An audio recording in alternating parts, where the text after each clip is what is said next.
আজ আপনাদের ঘুরে দেখাবো ব্যান্ডেলের 3টি দর্শনীয় স্থান। কিভাবে ঘুরবেন, কোথায় থাকবেন, কোথায় খাবেন, সমস্ত তথ্য এই ভিডিওর মাধ্যমে তুলে ধরবো। চলুন তাহলে ভিডিওটি শুরু করা যাক।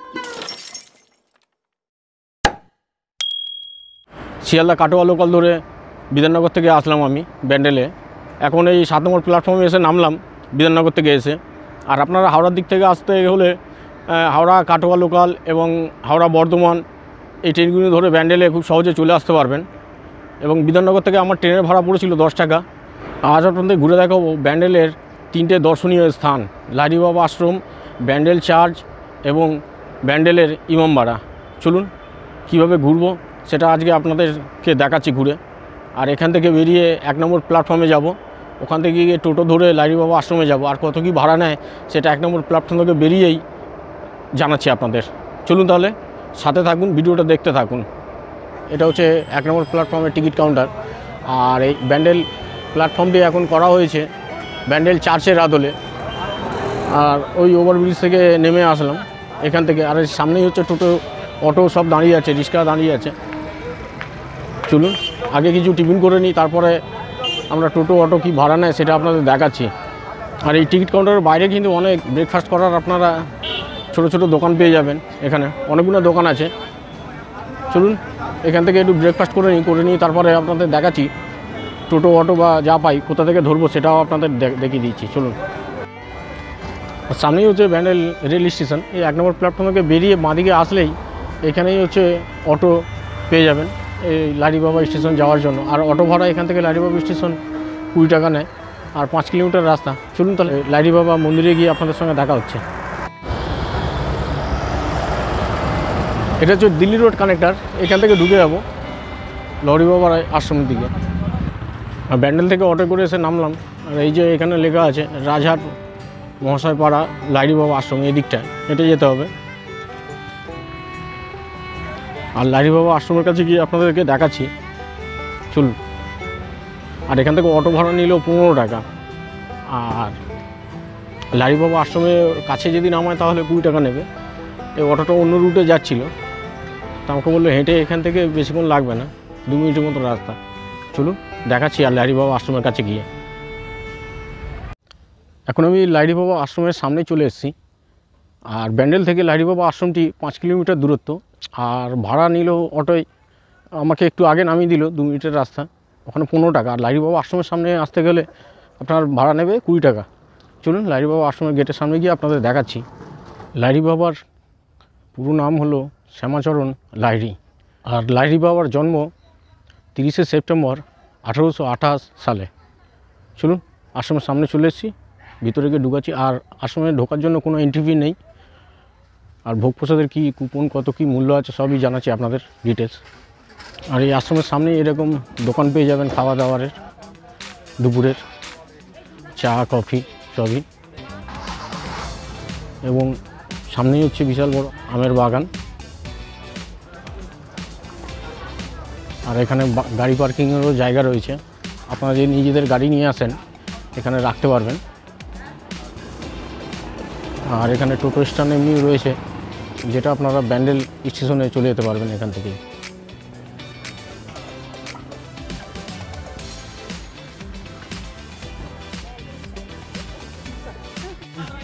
এখান থেকে হেঁটেই সামনেই হচ্ছে যে মেন গেট। আর ভিতরে ঢুকতে হলে জুতো খুলে ঢুকতে হবে, এখানে থেকে জুতোটা রাখতে হবে। জুতো রাখার জন্য কত? 2 টাকা। আচ্ছা, আধার আলয় লাহিড়ী বাবার আশ্রম এটি। এইটা হচ্ছে মেন গেট, এখান থেকে ঢুকতে হবে ভিতরে। আর মেন মন্দিরের ভিতরে কিন্তু কোনো ভিডিও বা ফটো তোলা নিষেধ আছে। আর আপনারা যদি পিকনিকে আসেন এখানে পিকনিক করতে পারেন, এখানে গাড়ি পার্কিংয়েরও ব্যবস্থা রয়েছে। আর সবুজের মাঝেই এই আশ্রমটি। চলুন ভিতরে গিয়ে ঢুকে দেখাচ্ছি আপনাদের। আর এই সামনেই হচ্ছে জুতো রাখার জায়গা। আর ভিতরে মেয়েদের যেতে হলে মাথায় একটা কাপড় বা পট্টি দিয়ে যেতে হয়, ঠিক আছে। আর এখানে হচ্ছে ওই ওড়না এইসব বিক্রি বা ভাড়া দেওয়া হচ্ছে। মাথায় দিয়ে আপনারা যদি মেয়েরা কেউ না নিয়ে আসে মাথায় দিয়ে গেলেন, আবার এসে এদের ফেরত দিয়ে গেলেন। তার বিনিময়ে কিছু পয়সা নেয়। চলুন।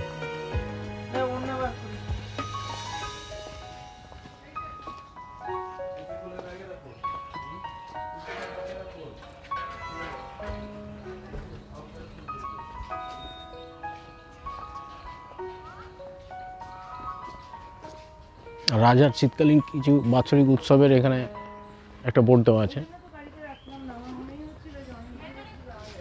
সাংস্কৃতিক অনুষ্ঠানের। আর ঢুকেই দুটো গজরাজ দেখতে পাবেন একদম মেন গেটে। আর এই সামনে হচ্ছে মহাদেবের একটি মূর্তি রাখা আছে পাথরের।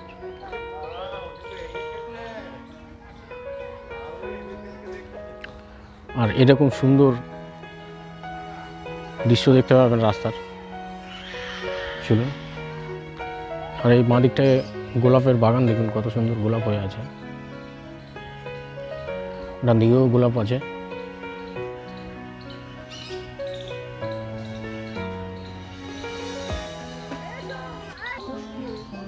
আর এই বাঁ হাতে একটি দুর্গা প্রতিমা কাঁধে করে বিয়ারারা নিয়ে যাচ্ছে।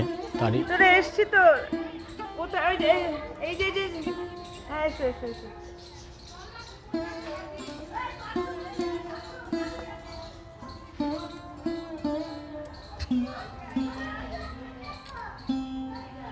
আর দুর্গা প্রতিমার সামনেই ঠিক একটি জগদ্ধাত্রী মায়ের মূর্তি মন্দির ছোট।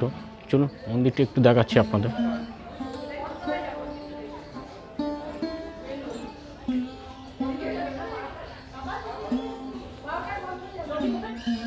এই মন্দির, মন্দিরের সামনে ছোট্ট একটি পার্ক, একটি ময়ূরেরও একটু করা রয়েছে।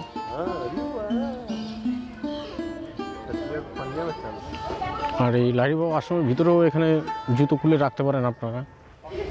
ভিতরে টয়লেট রয়েছে।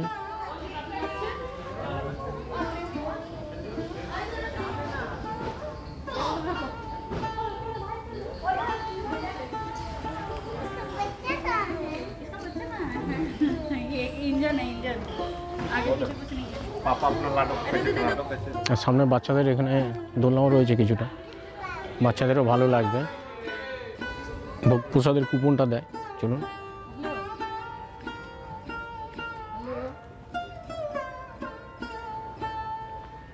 আর এই সামনে হচ্ছে এই উপাসনা ঘরটি, এই ঘরেই হচ্ছে ভোগের কুপন দেওয়া হয়। চলুন, এখানে ছবি তোলা নিষেধ আছে, বন্ধ করছি। কুপনটা কেটে তারপর দেখাচ্ছি আপনাদের। আর লাহিড়ী বাবা আশ্রমটি খোলা থাকে সকাল 10টা থেকে দুপুর 12টা অবধি, আবার বিকেল 4টে থেকে সন্ধ্যে 6টা অবধি। আর এই যে সামনে আপনারা দেখতে পাচ্ছেন মূল মন্দিরটি। আর কুরুক্ষেত্রের যুদ্ধের একটি এখানে কৃষ্ণ সারথি এবং অর্জুন পিছনে রয়েছে। আর এখানে ছোট্ট একটি স্টল পেয়ে যাবেন। এখানে চকলেট, ক্যাডবেরি, কফি, লজেন্স সব কিছু পেয়ে যাবেন। আর এখানে একটি ছোট্ট কাউন্টার রয়েছে ভিতরে, মন্দিরের ভিতরে। এখানেও এগুলো পেয়ে যাবেন আপনারা।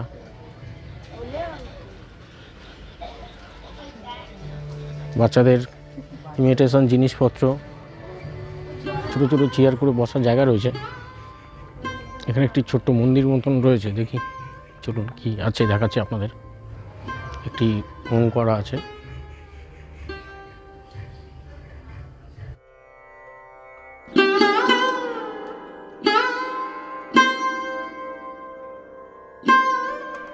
এর বাঁদিকে একটি মন্দির,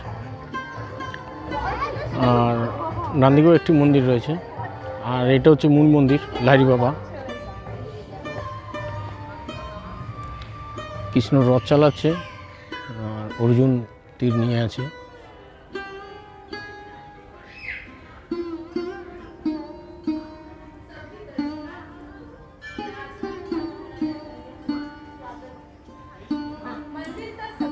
আর এখান থেকে এনার কাছ থেকে ধূপ মোমবাতিও কিনতে পারেন।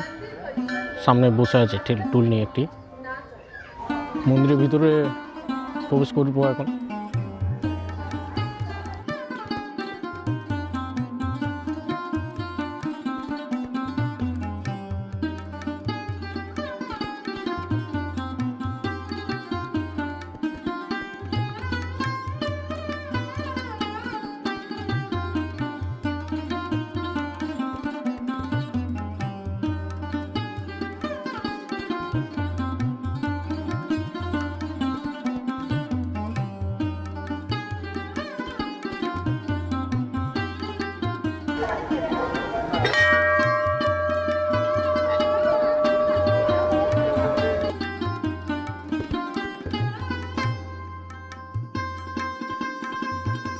আর লাহিড়ী বাবা আশ্রমটি একটি ছোট্ট জলাশয়ের উপরেই অবস্থিত।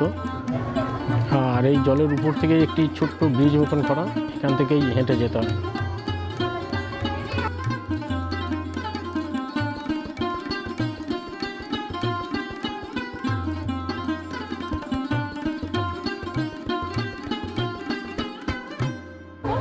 আর এই জলে হচ্ছে পা জলে ডুবিয়ে যেতে হয়, তাতে ধুলোবালি না যায় আর কি আপনার পায়ের সঙ্গে। আর ছোট্ট একটি তুলসী মঞ্চ করা এখানে।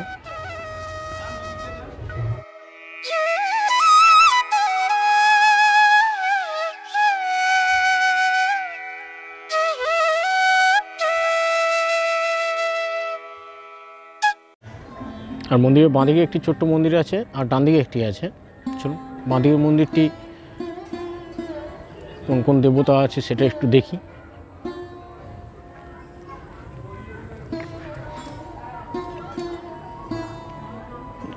মা দুর্গা, মা কালী এবং শ্রীকৃষ্ণের একটি মূর্তি রয়েছে, খুবই সুন্দর। চলুন পাশে ওই মন্দিরটি কী আছে সেটাও একটু দেখি আমরা।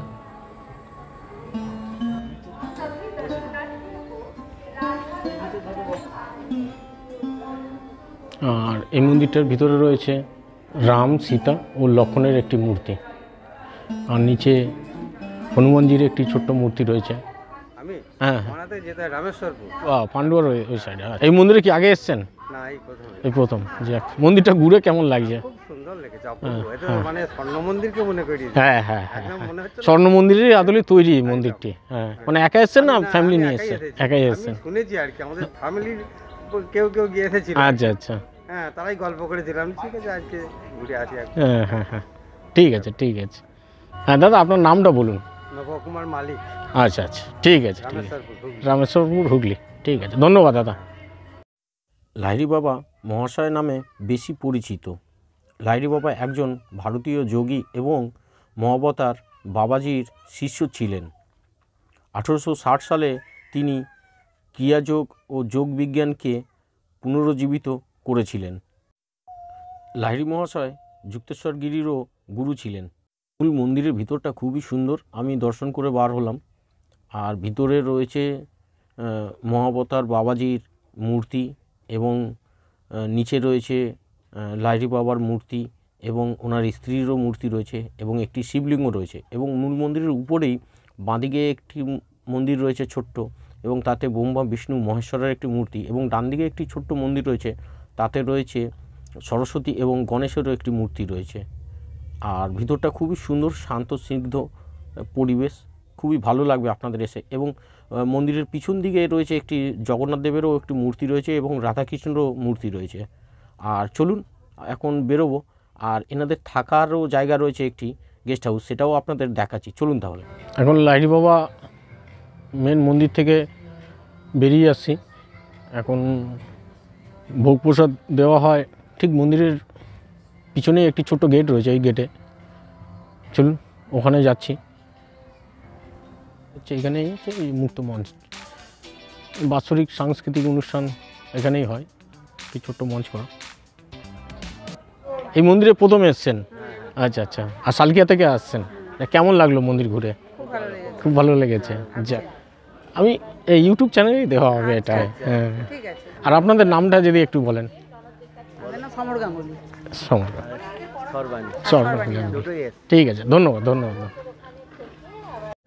আর লাহিড়ী বাবা আশ্রমের ভিতরে এই যে রুমগুলো দেখতে পাচ্ছেন, এগুলো হচ্ছে সাধারণ মানুষ, যাত্রী এবং মন্দিরের পুণ্যার্থী যারা আছে তারা এসে এখানে থাকতে পারেন। এবং স্বামী স্ত্রী এবং একটি বাচ্চা নিয়ে 3 জন মিলে এখানে একদিনে থাকা খাওয়া, আপনাদের রুম ভাড়া পড়বে 1200 টাকার মতন। এখানে 2 জন এবং একটি বাচ্চা, একদিনে থাকা খাওয়া খরচা পড়বে 1200 টাকার মতন। এবং এনাদের কন্ট্যাক্ট নাম্বারটা আমি ডিসক্রিপশন বক্সে দিয়ে দেবো। লাহিড়ী বাবা আশ্রমের ভিতরে এবং সবুজ প্রকৃতির মধ্যে আপনারা থাকতে পারবেন। আর লাহিড়ী বাবার মেন গেটের বাইরেই বাঁদিকেই হচ্ছে ওই যে ভোগ প্রসাদ খাওয়ানোর জায়গাটি। ওই যে লোকজন সব সামনে দাঁড়িয়ে যাচ্ছে, দেখুন হেঁটে কিছু এই সামনেই। লাহিড়ী বাবার আশ্রমের মেন মন্দিরের গেট থেকে বার হলে দেখতে পাবেন ভোগ প্রসাদ খাওয়ানোর একটি জায়গা আছে। আজ 27শে নভেম্বর 2023, আর ভোগ প্রসাদ মূল্য হচ্ছে 80 টাকা। এই যে ভিতরটা এই খাওয়ানো হচ্ছে।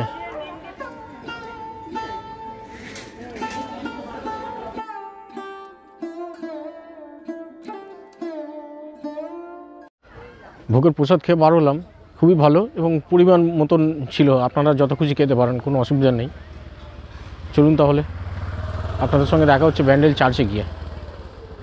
লাহিড়ী বাবা মন্দির থেকে এসে এখানে নামলাম ব্যান্ডেলের কাছে। এখান থেকে টোটো ধরে ওই ব্যান্ডেল চার্চে যাব। চলুন। আর টোটো ভাড়া কত কী পড়ে আপনাদের জানাচ্ছি। আর ব্যান্ডেল স্টেশন থেকে এই সামনেই হচ্ছে টোটো স্ট্যান্ড, এখান থেকেই হচ্ছে ব্যান্ডেল চার্চে যাওয়া যায়। শেয়ারে যান তাহলে 20 টাকা, আর যদি এমনি একা যেতে চান তাহলে 50 টাকা নেবে। আর এখান থেকে ব্যান্ডেল চার্চ ওই 3 কিলোমিটারের মতন রাস্তা, আর অটোয় 15 টাকা নেবে আপনাদের। ঠিক আছে, চলুন ব্যান্ডেল চার্চে গিয়ে আপনাদের সঙ্গে দেখা হচ্ছে।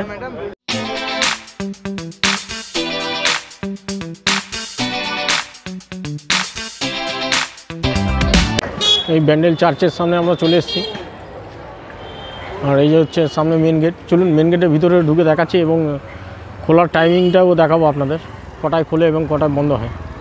আর এই ব্যান্ডেল চার্চের সামনেই প্রচুর খাওয়ার হোটেল দোকান পেয়ে যাবেন এই ব্যান্ডেল চার্চের সামনে। ঠিক আছে, আর ওই সামনে হচ্ছে অটো স্ট্যান্ড, এখান থেকে ব্যান্ডেল স্টেশনেও চলে যেতে পারবেন, বা আপনারা যদি ইমামবাড়া যেতে চান ইমামবাড়াও চলে যেতে পারবেন এখান থেকে। আর চলুন ওই মেন গেট থেকে আমরা ভিতরে ঢুকছি। আর মেন গির্জার গেট এটি থাকে, আর কোনো প্রবেশ মূল্য নেই। চলুন এখান থেকে ভিতরে ঢুকি। চার্চের উপরেও ওই জায়গাটায় ওঠা যায়, ওখানে লোকজন রয়েছে। ব্যান্ডেল চার্চটি খোলা থাকে সকাল 8টা থেকে বিকেল 4:50 পর্যন্ত। আর চার্চে ঢুকে এই ডান দিকে দেয়ালের গায়ে দেখবেন এখানে মোমবাতি বিক্রি হচ্ছে। 5 টাকা থেকে শুরু, বিভিন্ন দামের আছে। আপনারা এই মোমবাতি নিয়ে চার্চে প্রার্থনার ওখানে দিতে পারেন। 1599 খ্রিস্টাব্দে ব্যান্ডেল চার্চটি নির্মিত করা হয়। 1632 খ্রিস্টাব্দে মুরেরা হুগলি আক্রমণ করলে প্রথম গির্জাটি ভস্মীভূত হয়। এরপর 1660 খ্রিস্টাব্দে নির্মিত হয় নতুন গির্জাটি। ব্যান্ডেল চার্চে আসলে আপনারা চারিদিকে দেখতে পাবেন যীশু খ্রিস্টের জীবন কাহিনী চারিদিকে তুলে ধরা হয়। কোথাও ছবি দিয়ে এবং কোথাও মূর্তি দিয়ে তুলে ধরা হয়েছে।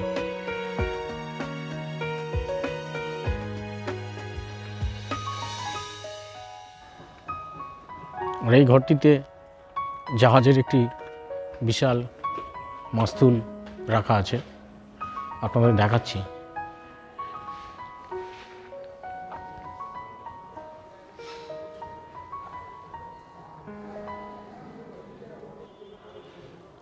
মাস্তুলটি দাঁড় করানো ছিল, একটি ঝড়ে গাছ পড়ে মাস্তুলটি ক্ষতিগ্রস্ত হয়, তারপর থেকে এখানে সংরক্ষণ করে রাখা আছে মাস্তুলটি।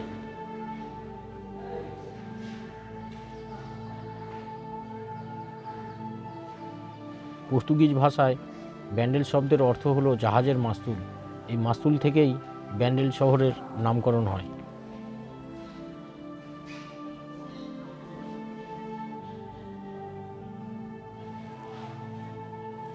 তাও মাস্তুলটি লম্বায় আনুমানিক 30 ফুট লম্বা হবে।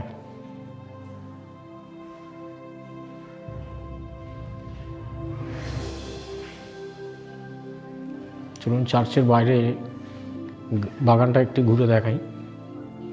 আর মূল চার্চের ভিতরে ফটো তোলা বারণ।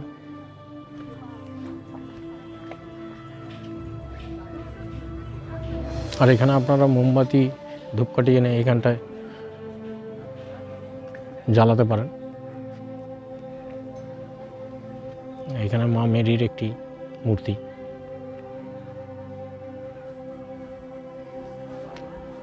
চলুন আপনাদের বাগানটা একটু ঘুরিয়ে দেখাই। আর এই বাগানে তুলে ধরা হয়েছে যীশুখ্রিস্টের জীবনের শেষের দিকের কিছু চিত্র।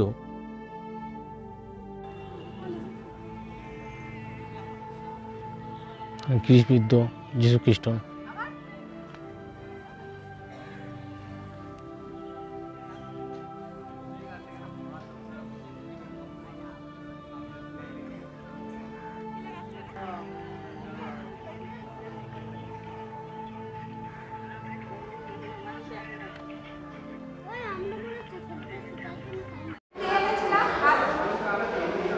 ওখান থেকে ঢুকতে হয়, ঢুকে সিধে হাতগুলো অল্প এনেছে না?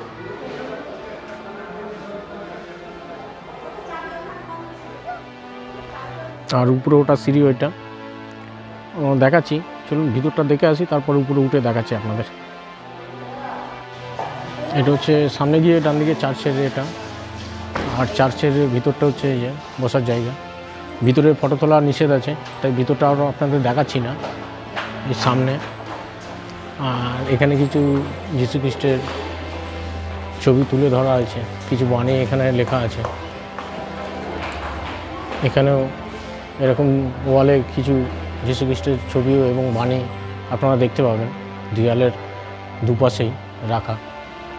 আর চলুন ভিতরে গিয়ে দেখি কি আছে না আছে। আর ভিতরটা ছবি তুলতে পারবো না।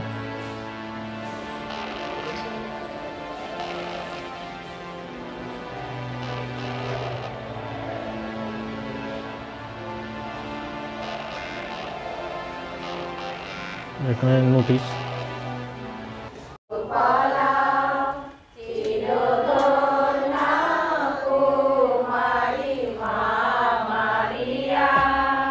তৃতীয়, প্রভুর জন্ম।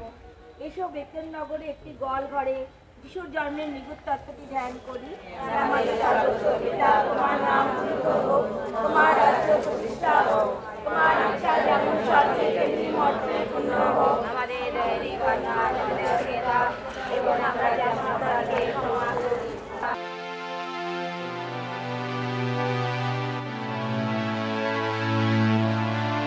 এখন চার্চের উপরে আছি আমরা।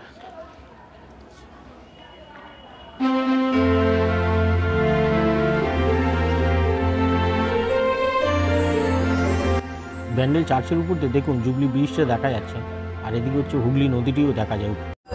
আর ইমামবাড়া এখান থেকে বেরিয়ে ব্যান্ডেল চার্চ থেকে এই বাঁদিকে যে রাস্তাটা চলে গেছে, এই রাস্তা থেকে হেঁটে গেলেই 1.5 কিলোমিটার। ঠিক আছে, এখানে টোটো ভাড়া ইমামবাড়া যেতে কত ভাড়া? 20 টাকা করে। আচ্ছা আচ্ছা। আর এমনি রাস্তা কতটা? 2 কিলোমিটার মতন।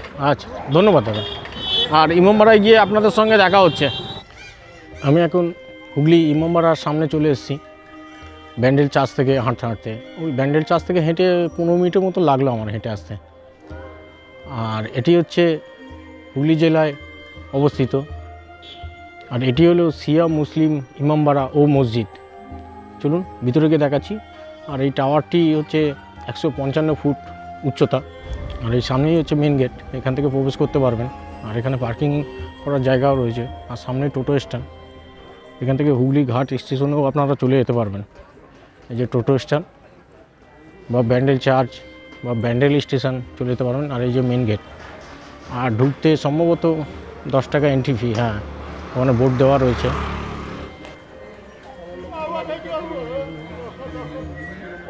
আর এটা হচ্ছে ইমামবাড়া মেন গেটটি ঢোকার। আর সামনে হচ্ছে জুবলি ব্রিজটা দেখা যাচ্ছে সামনে। আপনাদের একটু জুম করে দেখায় ওই যে জুবলি ব্রিজটি। ইমামবাড়ার ভিতরে ঢুকি, আর এই দিক দিয়ে আমি হেঁটে আসলাম। চলুন মেন গেট দিয়ে প্রবেশ করি।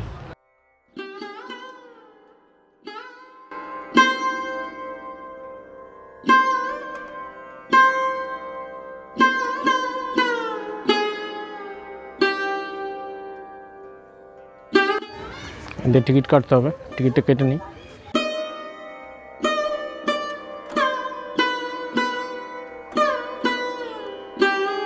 ইমামবাড়ার মেন গেট থেকে ঢুকেই হাজী মোহাম্মদ মহসিনের একটি ছবিও আপনারা দেখতে পাবেন প্রথমে। হুগলি ইমামবাড়াটি তৈরি হয়েছিল 1841 থেকে 1861 সাল, দীর্ঘ 20 বছর ধরে। মানবপ্রেমিক হাজী মোহাম্মদ মহসিনের রেখে যাওয়া অর্থ বা ফান্ড থেকে তৈরি করা হয়। ইমামবাড়ার দুটি মিনারের মাঝে যে ঘড়িটি রয়েছে, 1852 সালে এটি 11,721 টাকায় কেনা হয়েছিল messrs black and wheat company, big Ben, London থেকে। সৈয়দ কেরামত আলী এটি কেনেন। ঘড়িটির চাবির ওজন 20 কেজি। সপ্তাহে একদিন দম দিতে লাগে এবং দম দিতে 2 জন লাগে। ইমামবাড়া একটি পবিত্র মিলন ক্ষেত্র, যেখানে ইমাম হোসেনের আত্মবলিদানকে স্মরণ করা হয়। এখন আমি দাঁড়িয়ে আছি সেই পবিত্র স্থানের সামনে। এর ভিতরে পিলারের গায়ে ধর্মীয় বাণী লেখা আছে ও বেশ কিছু ঐতিহাসিক ঝাড়বাতি দেখতে পাবেন, যেগুলি বেলজিয়াম থেকে আনানো হয়েছিল।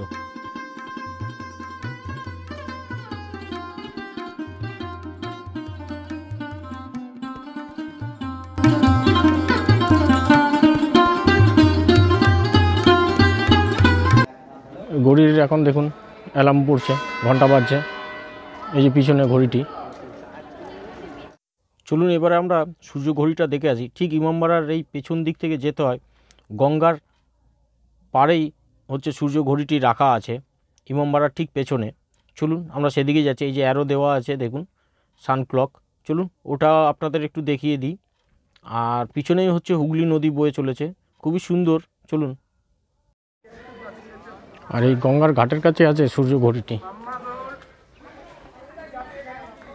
একদম হুগলি নদীর পাড়েই সূর্য ঘড়িটি রাখা আছে। এই সামনেই ওনারা যে দেখছে ভিড় করে, ওখানেই হচ্ছে সূর্য ঘড়িটি, ওটা দেখাচ্ছি আপনাদের। চলুন গঙ্গার পাড় থেকে একটু ঘুরে আসি। খুবই সুন্দর দৃশ্য দেখুন। ওই সাইডে হচ্ছে ব্যান্ডেল চার্চটি এবং এই সাইডে রয়েছে ইমামবাড়াটি, আর ওপারটা হচ্ছে গরিফা। আর এখানে আপনারা নৌকা ভ্রমণও করতে পারেন।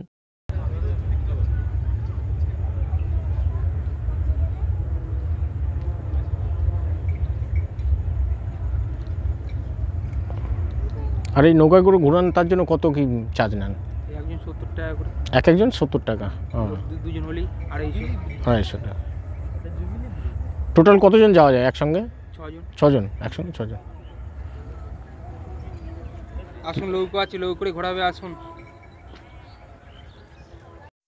এই সেই ঐতিহাসিক ঘড়িটির সামনে এখন আমি চলে এসেছি।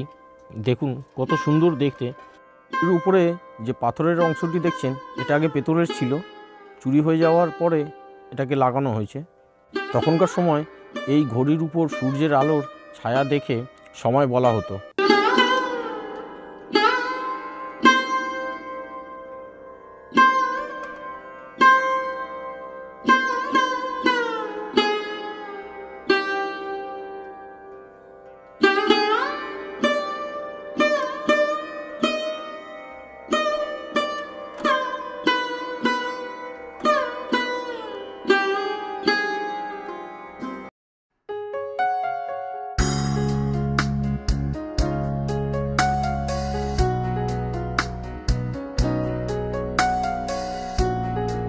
চলুন, ওই সামনেই হচ্ছে ক্লক টাওয়ারটি, এই যে। আর ক্লক টাওয়ারের বাঁদিকে হচ্ছে বেটা ছেলেরা উঠতে হবে ক্লক টাওয়ারের উপর, আর ডান দিকে হচ্ছে মেয়ে ছেলেদের জন্য। চলুন ক্লক টাওয়ারের উপরে উঠি। এই ইমামবাড়াটি খোলা থাকে প্রত্যেক দিন এবং সকাল 8টা থেকে বিকেল 5টা পর্যন্ত খোলা থাকে।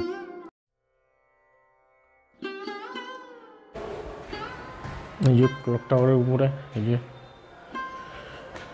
আর এইসব জায়গায় দেখুন পানের পিক ফেলে দেওয়ালে সব প্লাস প্লাস নাম লিখে, এগুলো না করাই ভালো, এগুলো করবেন না। এতে একটা ঐতিহাসিক জিনিস ধ্বংসের পথে চলে যায়।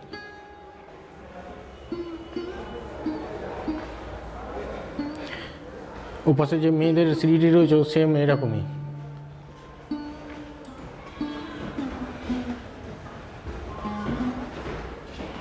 এদিক দিয়ে ছাদে যাওয়া যায়।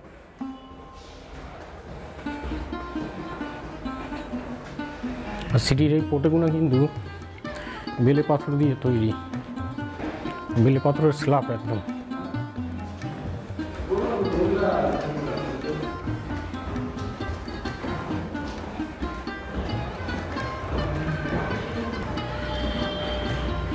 একশো 52খানা সিঁড়ি ভেঙে উপরে উঠতে হবে, উঠছি।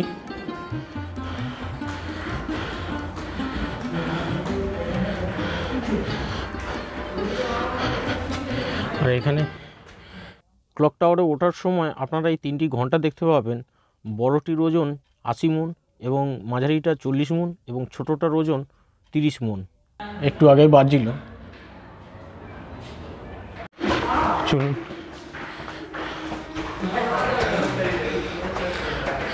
শেষের দিকটা তো আরও খারাই, খুব বড় বড় ধাপ চলে এসছে।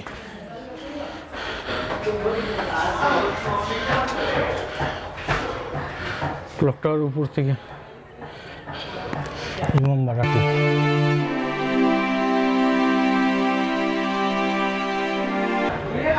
আর ওই পিছনে হুগলি নদী।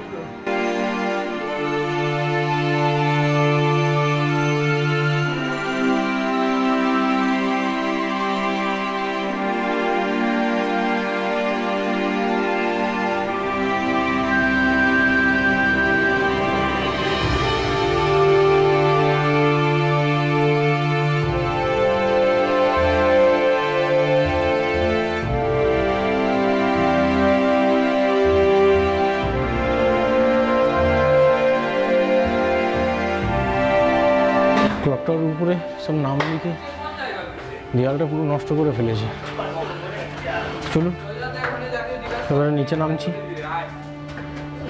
ক্লক টাওয়ার থেকে নেমে আসলাম নিচে, আর ভিডিওটি এখানেই শেষ করছি। আর ভিডিওটি কেমন লাগলো কমেন্ট করে জানাবেন, ভালো লাগলে লাইক কমেন্ট এবং চ্যানেলটি সাবস্ক্রাইব করে নেবেন। আর দেখা হচ্ছে নেক্সট কোনো ভিডিওতে। ভালো থাকবেন এবং সুস্থ থাকবেন। টাটা।